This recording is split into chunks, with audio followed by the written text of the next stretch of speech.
Wish these rice plants could talk. Surely they will tell me what they need.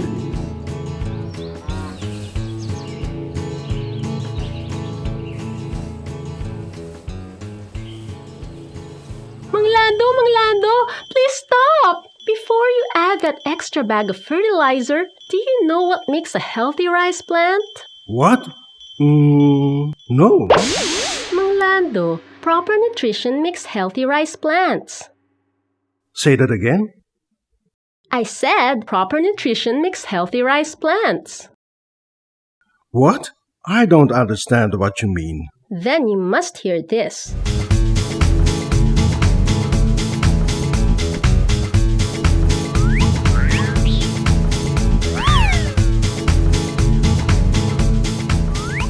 Manglando, rice plants are living organisms. Aside from water and sunshine, we need nutrients to be healthy so we can grow and produce grain. The main nutrients that we need are nitrogen, phosphorus, potassium, zinc, and sulfur. But where do you get all these nutrients? I'm glad you asked. We get most of our needed nutrients from the soil, leftover plant materials, and irrigation water. Organic materials such as straw, composts, and organic fertilizers can also supply us with nutrients. But these sources normally can't give us all the nutrients we need to produce a profitable harvest. That's why we need additional nutrients, which usually come by adding fertilizers. Isn't that what I was doing before you stopped me?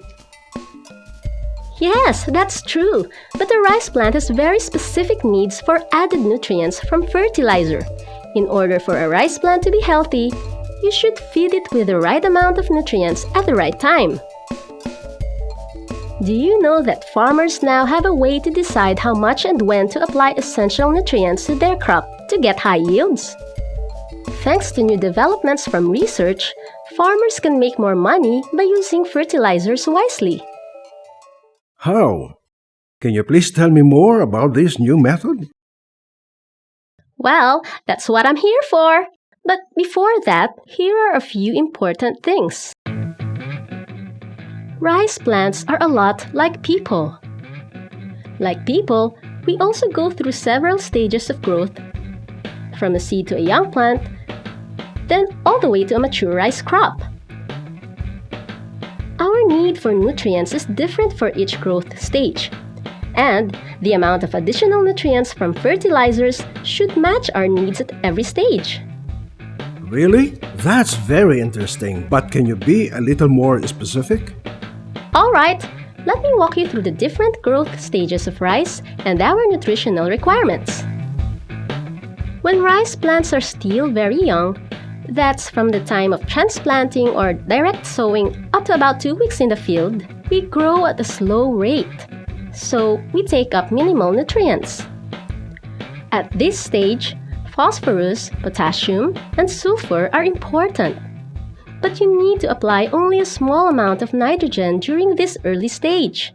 You mean I don't need to add tons of fertilizer at an early stage? That's right! We need a balanced amount of food while we're young. All of the required phosphorus should be applied to young rice to ensure strong roots and plant health. But as we grow faster and begin to produce tillers, we need more nutrients. At this stage, we don't need additional phosphorus, but we do need more nitrogen. However, when you expect yields to be low, such as in the lower yielding season, the need for nitrogen is less. Oh, I see. You need more nitrogen as you grow faster, and when expected yields are high. Now you're getting it, but there's more. Oh, I'm so sorry for interrupting. Please do continue.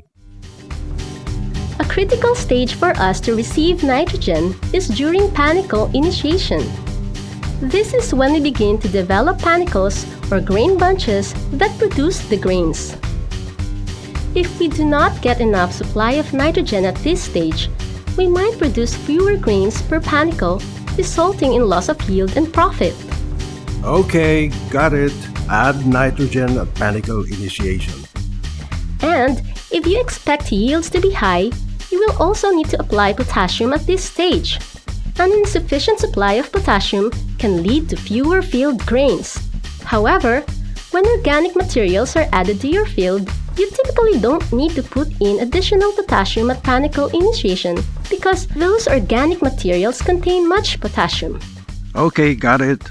But how do I know when to apply fertilizer for panicle initiation stage? Good question. It's not that hard. First, you need to know the growth duration of your rice crop. This is the total number of days from transplanting to harvest, or, in the case of direct seeded rice, from sowing to harvest. To determine when to apply fertilizer for the panicle initiation stage, simply deduct 60 days from the total number of days. That means, if your crop is in the field for 100 days, you should apply nitrogen about 40 days after establishment for panicle initiation stage. Wow! I never imagined it would be that easy. Maybe that's why I've been getting low yields. I haven't been applying fertilizers at the right time. It's mostly the early stage and late stage, when I see the panicles have already emerged. That's true! Applying nitrogen too late can mean a loss of money. You should also keep in mind that the kind and amount of nutrients that we need can vary from field to field. Our need for nutrients can also differ each year depending on the climate and growing season conditions. So, you need to adjust fertilizer rates and timing of application. Is that all I need to know? Well, just one more important thing. It's about the grade or numbers listed on bags of commercial fertilizers. The numbers refer to the amount of nitrogen, phosphorus, and potassium in the bag. Fertilizers like 16-20-0 contain 16% nitrogen, 20% phosphorus, but no potassium. 14-14-14 is a complete fertilizer, meaning that each bag contains 14% each of nitrogen, phosphorus, and potassium. Okay, I get it. 16-20-0 does not contain potassium. 14-14-14 contains potassium, but less phosphorus than 16-20-0. That's correct, Mang Lando. How about organic fertilizers? Can I use them for my rice field? Another good question, Mang Lando. Well, crop residues, animal manure, composts, and organic fertilizers can provide us with essential nutrients. Rice straw and plant materials spread on rice fields are typically rich in potassium. But organic materials and organic fertilizers are relatively low in nitrogen as compared to the amount of nitrogen we need. In order to prevent nitrogen deficiency, it is best to combine organic fertilizers with inorganic fertilizers such as urea and 16-20-0. Would you know where I can get additional information on fertilizer application guidelines for my own field? Of course! You can ask your local agricultural officers and technicians or staff members from the Department of Agriculture or even fertilizer suppliers. Make sure you ask them about the Nutrient Manager for rice. It is a quick and easy-to-use computer-operated program that provides you with the fertilizer guidelines specific to your rice field. That can help you a lot. Is that right? I'll make sure to do that. Thanks. So, Mang Lando, what have you learned today? Well, I learned that rice plants need to be fed with the right amounts of nutrients at the right time. I also learned that rice plants are like people. You have different needs at different growth stages. Correct! And don't forget... I know. Proper nutrition makes healthy rice plants. Well, gotta go. Just call me if you need me. Hey, wait! I didn't catch your name. It's Riza! Rice and the rice plant. I think I'm going crazy. Was I really talking to a rice plant?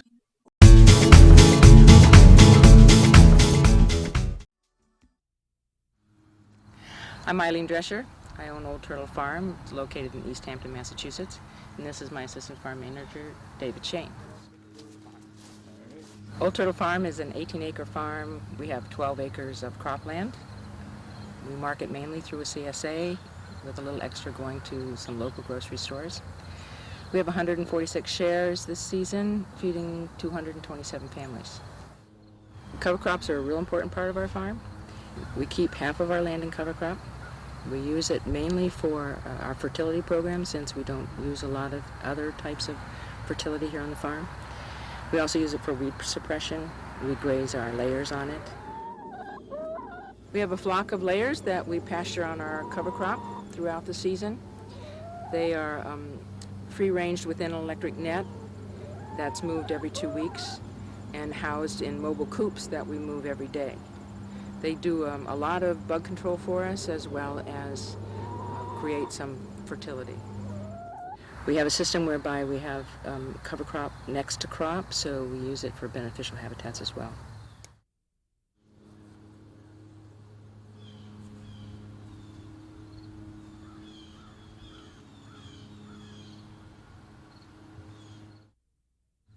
Our field space is divided into sections of 30 beds.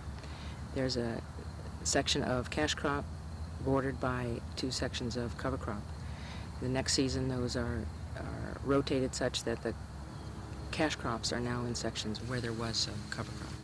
Each of our sections contains 30 permanent beds. They're mostly 300 feet long by 45 inches center to center. We also keep these permanent beds exactly where they are. We use a spader and drive only on the pathways, walk only on the pathways, so the beds always remain the same, whether they're in cover crop or in cash crop. After our cash crop, we would seed with rye and vetch, or just rye as the season gets colder. Then the middle of next season, around July, that rye and vetch would be put down and put into a cover crop that would winter kill, such as oats and peas or sudex. This section was in cash crop earlier in the season, and it's now been spaded down and put into rye and vetch. We are on a permanent bed system, so the pathways always stay in the same place, and the bed is planted with cover crop. We keep the pathways clean so that we're able to find the bed the next year. We use a permanent bed system mainly to reduce compaction and to help with maintain good soil structure. We sowed this the middle of August, and we go by beds. So rye and vetch usually gets put down 5 pounds of rye and 2 pounds of vetch per bed. And since we go bed by bed, we just mix the seed according to the number of beds we're going to put down at that time. This rye and vetch will be allowed to grow until it starts to head out, and then it will be mowed. We usually have to mow twice for the rye, and then allow the vetch to come back through and flower, and we mow again for the vetch, and then it will be spaded down and put into a winter-killed cover crop such as oats and peas. This is the equipment we use for planting our cover crop. A simple drop seeder that we purchased from Market Farm Implement. It's made by Shaper Brothers. It's adjustable according to the size seed that you're putting down. We incorporate it with a basket weeder. We use a pipe on the back of the tractor that drags along the bed, and that helps to create the compaction necessary for faster